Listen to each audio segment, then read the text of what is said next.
xam nga sànq maa ngi wax ci wàllum justice parce que il faut ñu taxawaat ci l'importance de la justice xam nga dañ ne dana nekk dans un régime démocratique boo xamante ni am na libertés individuelles yoo xam ne garantir nañ ko yooyu donc par rapport à notre société dans la garantie des libertés individuelles ak li nit ñu war a cërloo ci biir réew mi kenn moo ciy dernier rempart mooy la justice. parce que sénégalais boo gis bu amee lu muy jànkonteel wala mu am ku mu xulool wala mu am ku mu amal problème dafa naan naa ko yóbbu ci yoon lan moo tax naa ko yóbbu ci yoon parce que cette justice est le dernier rempart de la société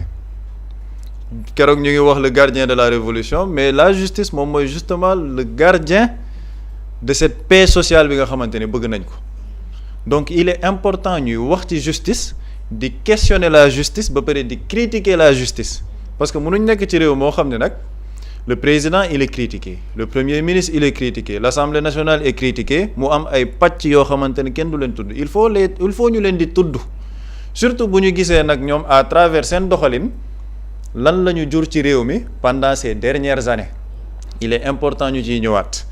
dañu ne reddition des comptes il faut qu'il y ait une justice ma delluwaat ci li nga xamante ne moom mooy slogan bi ñu waxoon ñoom ci li ñu bëgg ci Sénégal dañu ne dañoo bëgg un Sénégal juste prospère dans une Afrique en progrès juste bi lañ njëkk jiital pourquoi un Sénégal juste parce que dañoo bëgg justice am ci réew mi lan moo tax ñu jiital juste parce que li fi doon xew ce n'était pas une justice dañ doon wax il y avait une justice à double vitesse wala justice boo xamante ne day am ñu muy làq di am ñu muy dóor wala une justice bu ñuy instrumentaliser parce que li fi xewoon c'était un régime répressif pour qu'il y ait un régime répressif il faut que mu am ñu la ciy jàppale te justice boobu nag par rapport ak doxalin bi dafa nekkoon une cheville ouvrière de ce système répressif de Macky Sall mu jar nag ñu taxaw xool ko léegi loolu yëpp ba mu amee de 2021 à 2024 espoir bi sénégalais yi amoon doon génn en 2021 doon génn en 2022 2023 ba 2024 li ci ëpp ci discours bi dañ doon wax ñun dañoo bëgg Sénégal bu jaar ci yoon parce que ñii am nañ gëm-gëm ci seen xarañ am nañ gëm-gëm ci seen vertu ci seen probité morale mais li ñu bëgg mooy ñu jaarale réew mi ci yoon nan la ñu war a jaaralee réew mi ci yoon mooy am na ñoo xamante ne rey nañ leen nañu leeral seeni mbir les martyrs de la démocratie am na ñoo xamante ni tëj nañ leen nañu leeral seeni mbir am na ñoo xamante ne sàcc nañ alalu réew mi nañu leeral seeni mbir et di fàttale ni c'est parce qu'il y a eu le combat de ces gens-là qu'il y a eu une révolution au Sénégal parce que de 2021 à 2024 bu nekkul woon ces martyrs de la démocratie bi ñuy wax révolution du am ba ñuy tudd un président de la République espoir boobu am par rapport à la justice ñu ne justice bi moom mooy nekk pàcc bu njëkk bu ñuy matérialiser la révolution à travers une reddition des comptes et surtout rendre justice aux martyrs de la démocratie te loolu man le président de la République moo ma ci jiitu à travers son discours d'investiture li mu waxoon ci ñooñu ñu dem ci avec la régie. Ce jour, il me revient le douloureux souvenir des martyrs de la démocratie sénégalaise, des amputés, des blessés et des anciens prisonniers. Je garderai toujours à l'esprit les lourds sacrifices consentis afin de ne jamais vous décevoir. ñoo ko déggandoo li président de la République wax par rapport à rendre justice aux martyrs de la démocratie bu ñuy wax martyr lan moo tax ñuy wax le mot martyr mooy parce que dañoo xeex une cause au prix de leur vie pour qu'il y ait un changement loolu moom moo xewoon Sénégal mais xeex boobu ci lan la woon de 2021 à 2024 daa am ay émeutes yoo xamante ni dañ fi jóge émeutes yooyu noonu lan moo ko indi des décisions de justice il faut ñu ciy ñëwaat en 2021 l'affaire Adji Sarr dugg avec Ousmane Sonko mais dans l'affaire Adji Sarr on te dit que ki nga xamante ne moom la ñu dénk le dossier médical Alfousseyni Gaye génn wax li nga xamante ne wax na ko ci ne li femme bi wax ak li ma gis man ci sama expertise médicale dëppoowul mu génn wax ko publiquement génn wax ne actuellement dañ koy menacer am na ay oto yu koy topp proposé nañ ko xaalis c'était dans quel contexte contexte su faagaagal l'opposant politique Ousmane Sonko terewul justice woyal dossier boobu ñu ne lan la ñuy toppee Ousmane Sonko viol ba ñuy daan Ousmane Sonko en 2023 dans ce dossier de viol dañoo écarter la thèse de la viol du viol indi lan corruption de la jeunesse loo xamante ne sénégalais xamuñu woon sax loolu ban article la ci biir code de procédure pénale ñu tegee fële viol ñu ne dañ koy daan corruption de la jeunesse ndax lan bëgg nañ ko daan 2 ans yoo xamante ne dina ko tere mu nekk candidat ñu gis ni ci dossier boobu mënuñ ko tere mu nekk candidat lan moo xew la même justice moo activé le dossier Mame Mbaye Niang ñu ne pour diffamation ba ñu daanee Ousmane Sonko pour diffamation ci première instance Mame Mbaye Niang dafa génn ne man kontaan naa li ma bëggoon yépp am na commencé séddale xaalis bi c'est le parquet moom moo opposé appel ne man lii daan bi kontaanuma ci 2 mois yi doyuma parquet bi ci kan lay dépendre le parquet est représentateur du ministère public bi kan la ministère de la justice ne nañ yokku daan bi parce que lan la ñu bëggoon daanu 6 mois pour empêcher élection Ousmane Sonko ñu dem ko avec célérité daan ko ci 6 mois ñu empêcher ko mu nekk candidat bañ ko empêcher mu nekk candidat Ousmane Sonko def ay recours am parce que bañ ko daanee diffamation dañ ko radier des listes électorales loolu na ko nit ñi fàttali dañ ko radier woon des listes électorales Ousmane Sonko dem ci procédure boobu en octobre 2023 tribunal de Ziguinchor jox dëgg Ousmane Sonko ne dañ la war a delloo si waat ci liste électorale yi parce que sa radiation bi jaarul yoon on était en octobre 2023 li may wax ci célérité mooy gaawaayu dossier bi en novembre 2023 deful sax 1 mois cour suprême bi ñuy tudd nii jamono ji bi Ousmane Sonko naan dañoo war a raxas cour suprême boobu moo ñëwaatoon ne radiation bi man neeneel naa li tribunal de Ziguinchor décidé radiation bi dañ koy maintenir donc Ousmane Sonko du bokk ci liste électorale yi lan moo nekkoon derrière une commande politique Ousmane Sonko bu mu nekk candidat aux élections présidentielles kan moo matérialiser cette commande politique là c'est la justice ñu demaat ci candidature Ousmane Sonko ne moom day nekk candidat parce que joxoon nañ ko décision ni da ngay nekk ci liste électorale yi ñu fàttaliku bu baax li xewoon Sénégal ba mu demee déposer son dossier au conseil constitutionnel le conseil constitutionnel dafa rejeter la candidature de Ousmane Sonko lan moo taxoon ñu rejeter ko dossier incomplet boobu lan lañ ci wax dañu ne quittance bi la caisse de dépôt et consignation di jox Ousmane Sonko amu ko ci dossier am lan moo taxoon Ousmane Sonko amu ko woon ci dossier am jamono jooju caisse de dépôt et consignation Issa Sall bi nekk actuel maire de Mbour moo nekkoon directeur ba Ayib Daffé bi yóbbu woon dossier ba pour ñu def quittance dañ ko ne doo fi dugg mu ànd ak Ciré Clédor Ly lépp Sénégal la ñu fekk ci régime mu Macky Sall la nekkoon kan moo mën a permettre loolu c'est la justice léegi loolu noonu yépp lan la jur biir Sénégal dafa jur ay émeutes jur ay manifestations jamono ji ñu ngi wax li xew ci université par rapport au maintien de l'ordre mais de 2021 à 2024 par rapport au maintien de l'ordre dañoo gis ay affaires yu ci rax ñu gis policiers yi di ànd ak ay nit yoo xamante ni kenn xamuñ fu ñu jóge ñu ne ñii de ay nervi lañ parce que dañoo gis nervi yooyu di opérer sur le terrain te du loo xamante ne ñun dañ ko inventé dafa am ay vidéo ñu ànd ci avec la régie. ay yat lañ yor ay yat mooy gars yi APR gars yi mënu wax ci kaw nag de wóor na yàlla mënu wax ci kaw mais ñi ay yat lañ yor ay gars yi APR la jël leen kii xaw kii billaay yat lañ yor yat ñun ñëpp ay yat lañ yor te policiers yi la ñu àndal ñun ñëpp ay yat lañ yor ñun ñëpp ñooy nii ay yat ay marché ko gisandoo ci extrait bi nga xamante ne gis nañ ay nervis yu opérer sur le terrain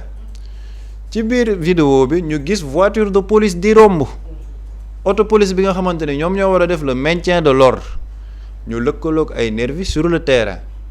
nervis yooyu lan lañ doon def sur le terrain am na ci yeneen image dañu doon attaquer les Sénégalais def seen cortège ci digg Dakar ànd ak seeni pick-up di wër réew mi nit ñi di ko gis dans ce pays là lépp ci nguuru Macky Sall la ñu fekk loolu ban bilan la jur bilan de 80 morts des milliers de personnes qui ont été arrêtées arbitrairement loolu yépp lan moo ko indi une décision de justice donc décision de justice boobu jur na ay nit yu bari ñàkk seen bakkan jur nañu confisquer le choix du peuple sénégalais dans sa majorité mooy Ousmane Sonko bi ñu bëggoon fal du falu parce que man justice décidé naa ni damay exécuter une commande politique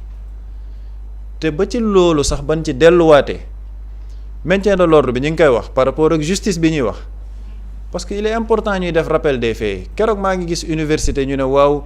FDS yi li ñuy def du yoon waa APR nag gën ci bëri wax loolu ba muy xew biir Sénégal dañoo gis ay FDS di utiliser ay nit bouclier jël benn xale utiliser ko comme bouclier seen ministre de l'intérieur d'alors bu tudd Antoine Félix Diome lan la ci waxoon ñu dem ci avec la complicité de la régie. Accuser des forces de défense et de sécurité, prendre un enfant pour en servir de bouclier. Qui vous dit, je dis bien qui vous dit, si cet enfant n'était pas encore, n'était pas en train d'être sauvé ou protégé par les forces de défense et de sécurité. du samay wax ay waxu ki fi nekkoon ministre de l'intérieur ci nguuru Macky Sall muy Antoine Félix Diome moo ne qui vous dit que cet enfant n'était pas en train d'être protégé par les forces de défense et de sécurité maanaam force de défense et de sécurité dañuy jàkkaarloog ay nit yuy manifester yore ay xeer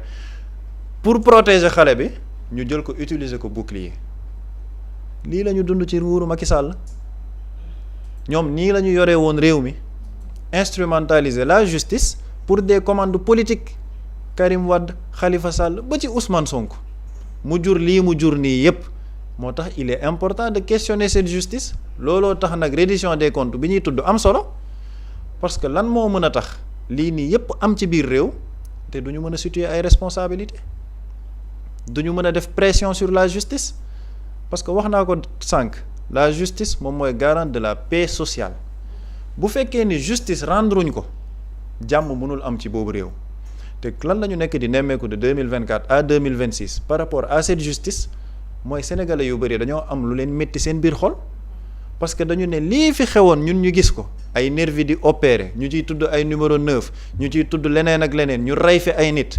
fan la ci nguuru Sénégal ak justice toll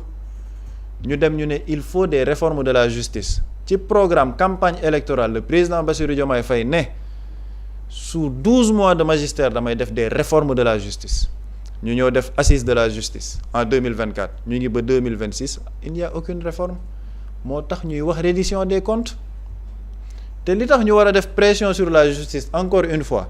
mooy mënuñ dund lii ñu dund fii yépp ay nit ñu épingler leen ci ay rapport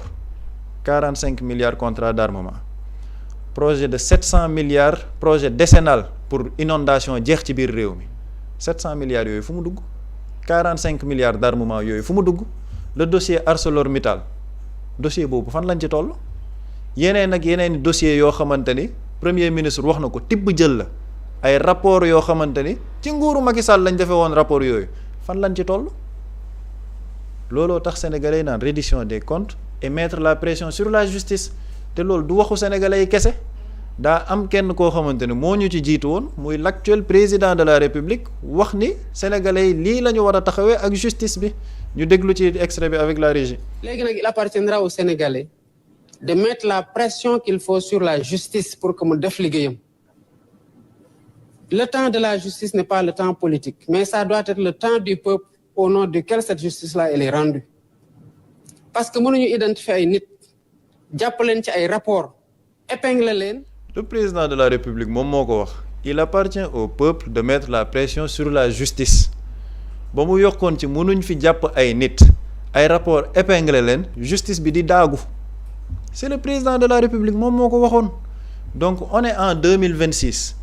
lii ñuy tudd ci réew mi yépp li tax le premier ministre Ousmane Sonko taxaw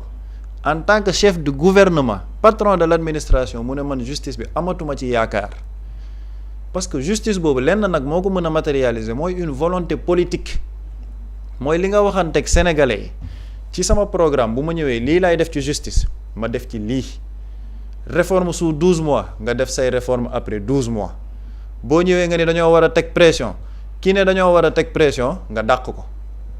Bassirou Kébé lan moo tax ñu dàq ko ses positions sur la justice moo tax ñu dàq ko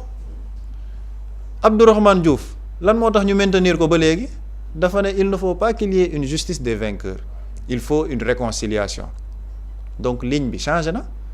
nekkatuñ ci rendre justice au nom du peuple pour lequel la justice elle est rendue, on est dans une justice boo xamante ni justice de réconciliation la. léegi loolu lan moo ci taxawaayu le peuple sénégalais et la justice elle-même, c'est de mettre la pression sur la justice, parce que cette justice elle est rendue au nom du peuple. Chaque jour ma wax ko fii ci plateau bi, la souveraineté elle est conférée au peuple par la constitution. Les juges, Ousmane Sonko yàgg na fi wax, y a des juges émérites yoo xamante ni gis nañ seen taxawaay, le juge Thione, le juge Sabassi Faye, des juges dignes. Mais il y a eu des juges qui ont été utilisés pour exécuter une commande politique, te loolu wax ko du ñàkk wekk justice. Ay fonctionnaires lañ, dañoo waat ni dañuy rendre service au peuple sénégalais. Peuple bi bu gisul seen bopp ci doxalinu justice dañuy taxaw duut baaraam justice. Et le premier bi ci mën a wax c'est le gardien de la révolution, muy le premier ministre Ousmane Sonko, parce que moo ko théorisé pendant 10 ans, dund ci lu ci kenn dundul ci dossier feuilleton judiciaire am yi yëpp. ñu ñëw en 2024 ñu ne il y a une révolution. Lan moo tax justice mënul am? Un manque de volonté politique. Loolu rek moom moo ko mën a justifier. Sénégalais nag pression bi ñuy teg ci justice lii moo ko waral, ndax lan? Ils ont payé un lourd tribut ci révolution bi ci am. Plus de 80 morts, des dizaines et des dizaines de blessés, ay familles yu ci yàqu. Buri wax na ko fi léegi, ñoo xamante ni seeni jàng dafa yàqu, ñoo xamante ni seeni famille dafa tas, ay nit yoo xamante ni tëj nañ leen ci biir kaso bi. Léegi loolu noonu yëpp, est-ce que les Sénégalais dañuy nangu loolu ñu koy passer pour perte et profit? Sénégalais loolu mënuñ ko nangu. Et foofu nag mooy la posture du peuple sénégalais actuellement en demandant et réclamant la justice. Et loolu kenn lañ ko mën a wax mooy ki nga xamante ni mooy la clé de voûte des institutions, gardien de cette constitution, muy le président de la République, ndax moom moo am sañ-sañu matérialiser une volonté politique à travers des réformes. Donc na ko justice comprendre noonu. Bu ñuy critiquer la justice, c'est parce que le peuple est légitime pour critiquer la justice, ndax peuple bi dañoo dund lu kenn dundul suite à des décisions de justice yi fi am ay nit ñàkk ci seen bakkan. Loolu lañ leen indiloon ci chronique par rapport à cette reddition des comptes. Ñuy xaar nag justice bi lan la ci nit ñi di matérialiser, surtout à travers les réformes yi nga xamante ni le président de la République annoncé woon na ko fi. jërëjëf Pape Samba pour le rappel am na solo lool Boury comme ni ko Pape Samba waxee rek, est-ce que bu dem kii nga xamante ne mooy Ousmane Sonko bu demee ba ne amatul yaakaar ci justice bi, c'est parce que carrément ils ont raté li nga xamante ne mooy yoon bu ñu fi indi woon, bu ñu bëggoon teg du moins. Effectivement, te dafay am foo koy teg, d'où l'importance même la belle chronologie bi Pape Samba def fi ñu jugee ak fi ñu yegg si tey. Et pourquoi chronologie? Liggéey bu am solo bi Pape Samba def am solo. Tey laa ko gis ci suba un membre de la société civile di layalee li Pape Samba di wax nii par une stratégie de riposte, c'est-à-dire que day justifier li nga xamante ni nguuru Macky Sall def nañ ko ci ay ray par rapport ak ay nit yu jugoon pour créer ay mouvement yoo xam ne dafay nërmeel réew mi. C'est complètement faux. Ku ko wax la nga wax dëppoowul ak li nga xam ne mooy tey fait yi Pape Samba dressé nii, parce que fait yi mooy lan? Dañ ne Sénégal ku bëgg a jotum réew créer parti wala coalition wala mouvement yaa xam, mais en tout cas boo demee daal ba bëgg a jot réew mi am na ay normes yoo war a jaar. Ay nit constitué pour créer un parti, indi un projet politique, ñoo yor pouvoir ba ëllëg ñu apporter benn réplique politique par rapport ak offre politique bi ñoo ñu indi, ñu ne noonu nañ ko jaar par liquidation, manipulation, jaxase, propagande à travers des médias, à travers des acteurs, ku nekk di xam ba fu ne. Nit ñi jóg résister, bi ñu résister et lan moo tax ñu résister? Pape Samba parle de droit. 2021 bi gars yi résister, c'était dans quel contexte? Ousmane Sonko bi ñu koy génnee muy def discours naan ku ne na nga dem toog sa kër parce que coup d'état yéen ñi jóg naan nañu dem déjéte Macky Sall loolu baaxul ci réew mi. Bi muy wax loolu fan la jógee? bi ñu koy soog a libéré la. Discours boobu bi ko Ousmane Sonko di def lan la woon? Il était député. Député yow nga ne da nga koy convoqué te levé wuñu immunité parlementaire am ñu ne ok comme que demee na noonu du wuy ji nañ ko lever. Mais sur quelle base lañ levé woon cette immunité parlementaire? L'ancien procureur moo jël ay fake des documents faux dugal ko ci biir dossier bi. C'est-à-dire que bi ñuy lever immunité parlementaire Ousmane Sonko en 2021 c'était basé sur du faux, c'est-à-dire le procureur moo dem jël ay images téléchargé ko dugal ko ci chargé ko c'est-à-dire que même levée immunité parlementaire bi def Ousmane Sonko c'était pas légal situation boobu lan moo xewoon ci réew mi y avait pas de justice tappale moo fi nekkoon nit ku ñemee def loolu peuple bi est-ce que dafay toog ne ok diw nañ ko bàyyi rek mu dem justice loolu mooy na dem ñu tër ko rendi mais ci la soulèvement bi lii moo créé soulèvement tappale yi amoon ci dossier boobu moo waral soulèvement bi pour riposter et résistance c'est légitime mais ñu dem ba ci biir bi événement bay passé lan la Macky Sall def parce que chronologie dafa am solo et Pape Samba a bien fait de démarrer par cette Pape Samba junj na arme Macky Sall bi mu paree ci loolu dafa dem jënd ay armes et avant ñu jënd arme il fallait préparer les Sénégalais psychologiquement comment Pape Samba divisé na fi Antoine Diome cool yi dafa am cour Antoine Diome génn terroriste force spéciale ñu ne ñan ñooy force spéciale ñu gis ay nit ñuy sànnante xeer ñu ne ñi ñooy terroristes yi ba gaa jël ko en dérision sax naan ay ñun ñooy terroristes yi ay terroristes yor ay xeer ñu jël pourquoi parce que le discours de Antoine Diome c'était pas anodin le fait que mu évoqué baatu terrorisme boobu pourquoi ñu évoqué ko moo leen mënoon permettre ñu voter des lois pour mën a am légitimité ray nit ñi les Sénégalais dañuy xaw a fàtte loi terrorisme boobu c'était pour légitimité ray Sénégalais yi manifester parce que terroriste ñun tey par exemple Sénégal on est un pays boo xam ni dëkk yu ñu wër yëpp a ngi tàkk ñu dégg ne ay terroristes ñoo koy def suñuy soldats ñi ngi dans les frontières fépp di veiller di assurer suñu sécurité contre ay terroristes yi nga xam ne mën nañ dugg suñu réew suñu soldats yi bu ñu gisee ab terroriste buy dugg Sénégal lu ñu koy def dañ koy dóor bal pan mu daanu parce que dañuy am légitime ray ko parce que kii c'est un terroriste ñu jël loi terrorisme yooyu askanalee ko les Sénégalais ñu dem yóbbu ab loi bu voté terrorisme bi maanaam léegi am nañ légitimité jël toute forme de manifestation assimiler ko ak acte terrorisme ci ay nit yu doon sànni xeer yamuñ ci loolu Pape Samba ñu dem jënd ay armes 45 milliards nervis yi ñu diffusé sànq oto yi ñu doon jël les mêmes types de véhicules boo demee dans le contrat d'armement bi ñu jëndoon les mêmes types de véhicules ngay gis ni moom la ñu commandé woon yooyu la ñu utiliser ou pas en tout cas c'est les mêmes types de véhicules ay L200 ay armes ay munitions lépp ñu jënd ko pourquoi martyriser le peuple rey leen parce que da nga am un agenda de liquidation de potentiels candidats lii moo jur léegi lii lan moo ciy solution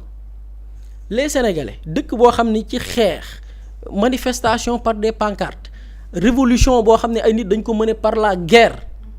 révolution boo xam ne ay nit dañ ko mener par ay moyens yu pacifique ñi ne Sénégal boobu en 2021 benn nit mooy taxaw noot nit ñi ne leen du ngeen fi amati tànneef lii moo jur le soulèvement populaire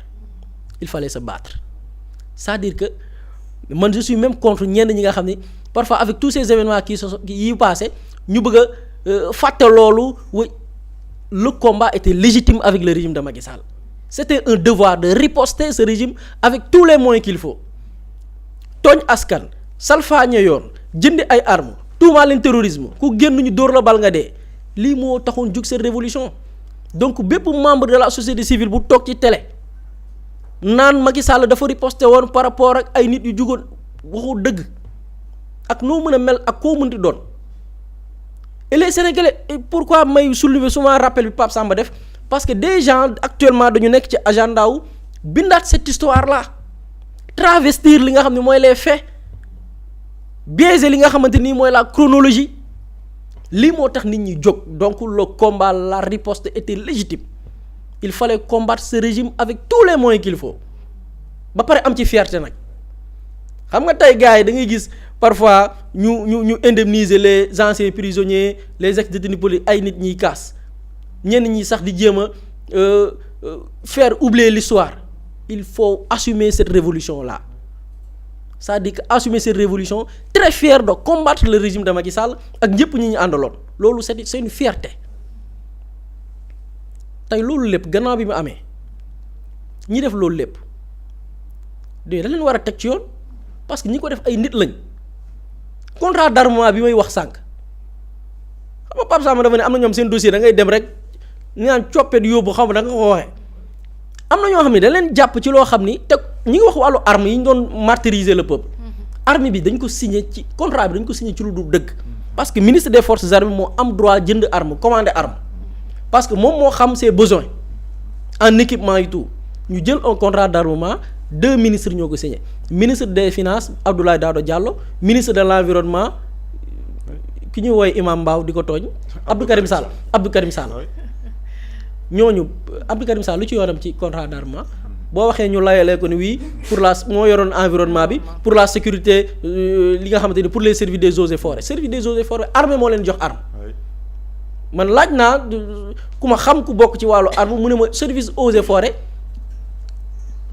force ministère des forces armées moo leen di jox ay armes pas le ministre de l'environnement ministre de l'environnement moom wàllu administration lañ ko sant nga gis loolu ñi ko def anañu xam nga on parle de justice ñi ngi ci dëkk bi ba tey di tamambaalu ñi ngi ci dëkk bi tey bu élection locale amoon nii 2027 dañuy bokk ils ont les moyens. te ils ont les moyens loolu anamu fii jàpp nañ fi ab dëkk néewal leen doole jaay leen doole jël seen suuf jox ko ay multinationales ñu ne woo nañ askan wi pour wàllu concertation démb maa ngi ko doon wax askan wi ànduñ ci ne rejeté nañ cette proposition seen étude d'impact environnemental et social bi ngeen def rejeté nañ ko. ab ministre de l'environnement dem bind service jox entreprise bi autorisation ki ko def mi ngi ci dëkk bi ba tey di tàmbaambaalu yéen yi boo ko seetlee da ngay gis ni y a pas une volonté am na ñoo xam ne amuñu woon lay pour tey caabi féete leen ginnaaw Antoine Diome mi ñu dégg nii xam nga dañ laan torturer ak rey bokkul ci amnistie il a légitimité torture xale yi ñuy jàpp xale boobu torturer nañ ko xale boobu lii mën a des gis nga nit dafay dund ci benn environnement xale dafay dund ci benn environnement bu nocif mu màggaale ko mu impacté ko sur le plan psychologique sur le plan ni muy gëmee boppam sur le plan doxalin estime de soi environnement dafay déterminer xale par rapport ak nga jël xale bu ndaw teg ko comme bouclier un ministre de l'intérieur approuvé moo tax fan yi bii Bamba Cissé dafay sorti ne force de l'ordre yi dóor di ngàdd ay étudiants di yàq ay moto dina leen teg ay daan dina leen def enquête mu pare nit ñi ne Antoine Diome bis yéen a naa féq ngay comparer ku légitimité koo xam dafa légitimer torture légitimer jël xale daf ko bouclier dem ci ay dëkk di def ay tournée di jaxase kilifa diine ak nit ñi nga jël kooku bu ko comparer koo xamante ni moom nee na dinañ sanctionner les forces de l'ordre yi doon daaneel ay moto nga jël bëgg a def la comparaison man lii ñi ñu mënee tappale man daf ma yéem tey cette même personne mi ngi ci dëkk bi di doxi soxlaam man bi bëgg am na ku ma ci mujjee waxal nee na ma gis naa ko benn robe bu amoon xam nga fan ma nga fa woon. mi ngi ci réew mi de xam nga waxoon nañ dafa génn mi ngi ci dëkk bi ñëpp man xam naa dëkk bi mu nekk. xam nga dafa noppi di. mi ngi fi dara du ko raw boo saagaree sax mi ngi ñuy seetaan jamono ji. cette personne mi ngi vaquer à ses occupations rapport Covid-19 ay nit gis xaalis mel ni seen karaw bopp yi dafa taxaw am ay chair de poule mel ni lu maara day taale di profito tëj nit ñi martyriser leen di dàqi liif di dóor 17 heures boo génnaan ci mbedd yi dem Colobane mais nit ñi da nga naan nit ñi di daw di njëkkante parce que bu la yenn heures yi fekkee tey nga dee créer psychose ci boppu sénégalais yi au même moment ñu jël seeni xarit diw sama waay nga demal ci banque ma nga retirer ma ay 200 millions nga jël ñu listé benn nit une semaine muy dem di retirer ay 200 millions 100 millions lan nga ko jëndee mu ne masque laa ko jëndee masque te moment bi ngay jënd masque sénégalais yaa ngi doon jëndee masque 200. dëkk bee pëndoon nag buri dëkk bi daa pëndoon. mais masque yi ñu jënd boo ko séddale woon sur les millions de sénégalais dafay des. kon fu ñu jëmee masque ana masque yi. ma dolli la ci ministère bu ñu ne xaalis bi foo ko dugal mu ne dama kaa commandé woon ay pots de fleurs pour rafetal. ay pots de fleurs yow période Covid ñu ne la Pape Samba Ramatoulaye restez chez vous toog leen seen kër bul seeti kenn yow nga ne yaa ngi décorer sa kër pour ku la seet si tappale ces gens-là ñu ci bari ñu ngi vaquer à leurs occupations lii la sénégalais yi di jooy et li ci gën a métti mooy rëy làmmiñ gi ñu rëy làmmiñ ci dëkk bi xam nga y a des partis politiques yoo xam ne seeni dirigeants ak seeni militants sympathisants c'est des gens qui devaient pas piper mot dans ce pays-là yaa ngi wax wàllu révolution gars yi dañu waroon gérer ce pays avec radicalité cette radicalité-là tous ces gens jëlal seeni militants ak sympathisants ba tey ñu ngi wër di lëme Pape Samba day toog wax xalaatam tuddul sa ndey tuddul sa baay tuddul sa kilifa sa yoon nekku ci nga xëy taf photo Pape Samba wax lu la neex saaga waajuram def lu la neex ces gens parce que da leen ko may te ay tapet la ñoom ñëpp nag laa la xam nga fii ñuy toog di wax seen xalaat man am na ci benn tapet bu ma gis buy génn day sol masque gis naa ko benn jour benn ay masque la ñuy sol dañuy nëbb dañuy camouflé wu c'est-à-dire ay ragal lañ ay tapet ñun fii boo fi génnee da ngay génn doxi sa soxla boo dee marché nga dem marché boo waree doxi sa soxla mais c'est des gens yoo xam ne sax ay tapet lañ amuñu fit tey ñooy nekk ku wax ñuy jéem a am lu ñuy parce que dañ leen ci bàyyi boo leen jàppoon traqué seeni leader parce que koo ci jël nag dañ koy alimenter muy wax la koy alimenter boo ko ne woon tapit dagg dina noppi parce que kenn amu ci principe kenn amu ci valeur c'est des gens yi am coût ay njëg jaama leen gën dañ leen di fay pour ñuy wax di leen alimenter bu robinet yi tëjee ñu noppi nga am cette légitimité am ce pouvoir pour régler ces gens là ñu leen di bàyyi ñuy def lu leen neex ci dëkk bi di saaga ku leen neex di wax lu dul dëgg parce que dafa yéex maintenant on va essayer de voir des gens qui sont milliardaires des gens yoo xamante ne nii saawaay yenn ci armement yi may wax boo doon posé wu la question armes yi sax fan la jëm après parce que on a vu ay véhicules ay auto nervi yu génnee APR yor ay armes yooyu fan lañ ko dugal après bi lépp passé fan la armes yi nekk fan yi bi coolee amee université lan la ñu gis benn groupe d'étudiants lu ndaw la parce que bu ñu sax généraliser mais benn groupe bu ndaw kenn identifié wu leen kenn xamul ñooy ñan ñooy manipuler grenade lacrymogène fu ñu ko jëlee grenade lacrymogène kenn du ko jaay ci boutique kenn du ko jaay ci supermarché fan lañ ko jëlee ces gens là gis nga bu dara feu takk étincelle la ñuy xaar pour dugal réew mi ci situation boo xam ne yow mënoo koo comprendre da nga war a liggéey dans la stabilité malheureusement nag sénégalais yaa ngi observé en tout cas.